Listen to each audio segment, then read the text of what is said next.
A story of childhood, silence, and soul-deep love.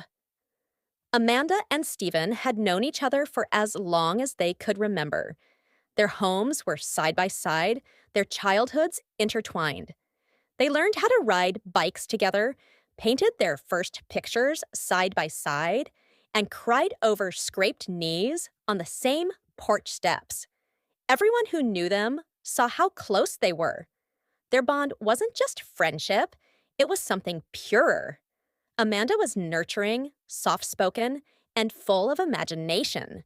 Stephen, in contrast, was curious, playful, a bit reckless, but only because he knew Amanda would always be there to catch him when he stumbled.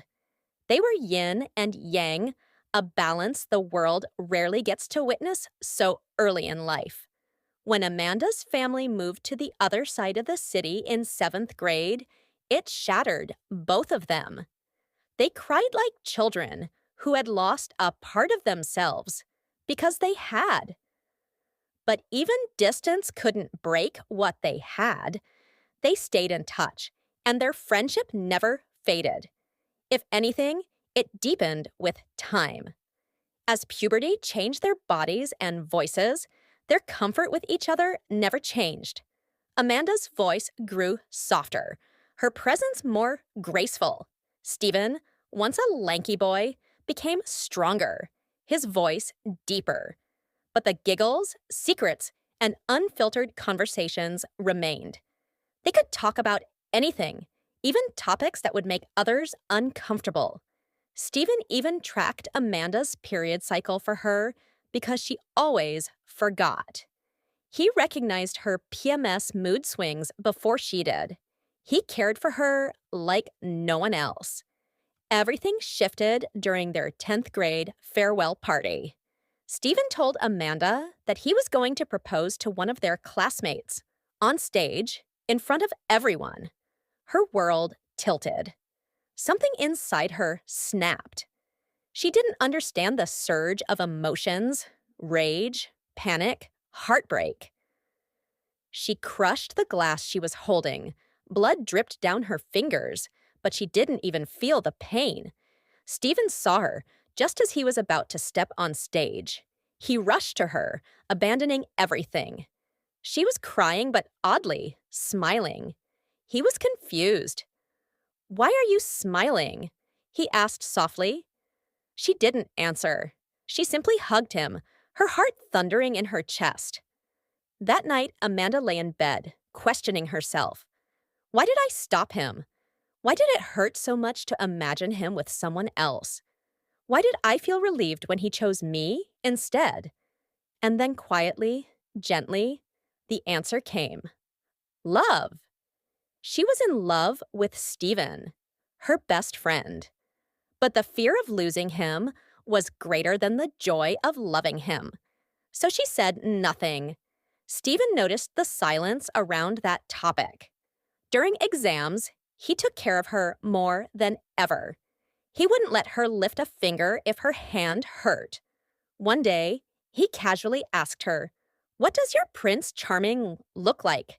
She hesitated, heart pounding. "Like a fairy tale," she whispered, and quickly changed the subject. Amanda feared they'd part ways after high school, but Stephen shocked her. Again. He had enrolled in the same school, same course. Her joy was immeasurable. They both began to shine, Amanda for her mind, Stephen for his charm and looks. But their secret remained untouched, a quiet love wrapped in years of friendship. Then, a senior proposed to Amanda. She was surprised, unsure how to respond. But Stephen, he was furious. He couldn't control his emotions. He lost his temper, got into trouble, and was suspended. Amanda, scared for him, took leave too and stayed home, checking on him every day. That week, Stephen realized the truth. He couldn't stand the idea of Amanda with someone else. He loved her, irrevocably. He remembered Amanda's dream of a fairy tale love story. So he began planning something unforgettable, but only when she admitted her feelings. He was willing to wait. 2 years passed. Their love remained unspoken, yet ever present. People around them whispered about it, but they themselves stayed silent. Then came the accident. They were walking together, laughing about something meaningless, when a speeding car appeared out of nowhere. Without hesitation, Stephen pulled Amanda aside, taking the full blow himself. She screamed as he collapsed, bleeding. At the hospital, she refused to leave. As he went into surgery, she clutched his hand until the last possible moment. When he was finally stable, she poured her heart out to his unconscious body. "I love you. I've always loved you. Please come back to me." She didn't know. He heard every word. Stephen had made a promise to give Amanda a fairy tale, and he intended to keep it. It was February 5th, 2 days before Valentine's week. He reached out to friends, family, even the doctors, and crafted a plan. Amanda wasn't allowed to visit for 2 days. Her mother pretended to be sick. When she finally came, the doctor told her Stephen hadn't woken up in 3 days. Her world fell apart. She spent the night planning to stay by his side the entire Valentine's Day. But on the morning of the 14th, his bed was empty. The nurse said his condition had worsened and he was shifted to the ICU. Amanda's heart sank. She wasn't even allowed to see him. She sat frozen in despair. Then darkness. The lights went out. In the far corner, a soft candle lit up.